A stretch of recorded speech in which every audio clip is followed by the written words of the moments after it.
Hello guys आज recipe हूँ छेनापुर चाउल मंडा पिठा। प्रथम गोटे बड़ साइज कड़े बसेबे। ये पाखापाखि गोटे कंसा पानी नहीं स्वाद अनुसार लुण पकई आउ पानी फुटी आसला बेलू ये चाउल बाटिक रखी आपड़ यहाँ चाहिए सुजी भी यूज करेंगे। सुजी भी बना हुए पिठाटा चाउल को भल से जंतीबे। आउ देखो यहाँ माने हाथ बिल्कुल भी रखिए ना तल लगे आउे कौन करेंगे ये मोर आण एक्चुअली टे पानी होता है मुझे सुजी पकई दूसरी। सुजी पकईदे एक्चुअली कौन हुए ना पानी गुड़ा टाणी निए सुजी।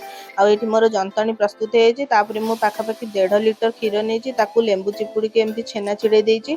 मुझे छेना पुर यूज कर चाहिए नड़िया पुर भी बहुत जन बनाती। आ देखो गुड़ पकई पुर प्रथमे आउ गुजराती पकई। गुजराती ऑप्शनल आउ बिल्कुल पानी देवेनि कहीं छेना ही बहुत सारा पानी बाहर। यहाँ मोर पूरा प्रस्तुत होपर देखो यहाँ जंतनी एमती बेलना पटा हो कि थाली भी एमती चकटिकी एमती गढ़े गोल गोल गढ़े पूरा देवे मझीरे पुणी एमती हाथ में गढ़ी चलिए। एमती मोर पाखापाखि 35 ରୁ 40टा पिठा है ये जंतनी